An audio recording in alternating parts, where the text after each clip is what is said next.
লোহিত গগৈ ককাইদেৱে কৈছে বিপিন আমাৰ ইয়ালৈ আহিব লাগিব, সত্যাগ্ৰহ আছে। শদিয়াৰ পৰা ৰাজীৱ শদিয়া আছে, সি কৈছে বিপিন দা ইয়ালৈ আহিব লাগিব। গতিকে আমাৰ কোনো শিল্পী সমাজে বহি থকা নাই, গোটেই অসমত আমাৰ শিল্পী সমাজে প্ৰতিবাদ কৰি আছে।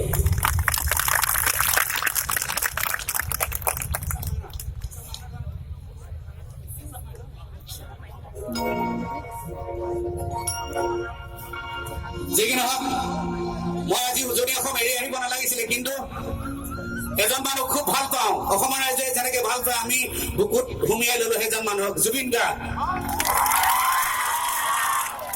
জুবিন গাৰ্গে মাত্ৰ এটা কথা কৈছে, আমাৰ শিল্পীসকল চানমাৰি খেলপথাৰলৈ আহিব লাগিব।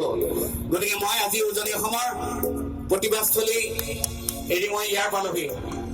হয়, তেখেতৰ এজন মই নিয়মীয়া শ্ৰোতা, তেখেতৰ গীত শুনো, তেখেতৰ এজন দৰ্শক, মই তেখেতৰ চিনেমা চাওঁ, তেখেতৰ অভিনয় চাওঁ আৰু তেখেতৰ কৰ্মবিলাক মই ভাল পাইছো, সেইকাৰণে অনুপ্ৰাণিত হৈছো, সেইদৰে ময়ো কাম কৰিছো এতিয়া। গতিকে জুবিন গাৰ্গৰ বাবে এবাৰ জিন্দাবাদ দিব লাগে। জুবিন গাৰ্গ জিন্দাবাদ, জুবিন গাৰ্গ জিন্দাবাদ, জুবিন গাৰ্গ জিন্দাবাদ, সমঞ্চল কুমাৰ ভট্টাচাৰ্য জিন্দাবাদ, সমঞ্চল কুমাৰ ভট্টাচাৰ্য জিন্দাবাদ। মই অনুৰোধ জনাই আছো বহুত দিনৰ পৰাই, লঢুলীয়া বজাই লৈ বিহু ঢোল বজাই লয়, দুদিনৰ পিছত আমাৰ বিহু ঢোল ধোৱা চালত উঠিব,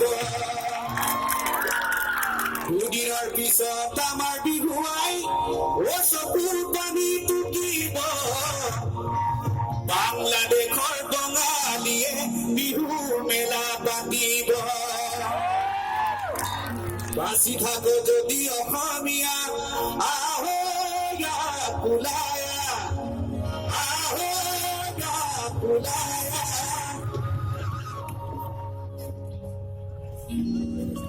আমাৰ দেশখন ৰাখো গয়া, ল নাচনি নাছিল হেঁপাহ পৰুৱাই নাছিল, দুদিনৰ পিছত আমাৰ বিহুটি আনেনো কাঢ়ি লব,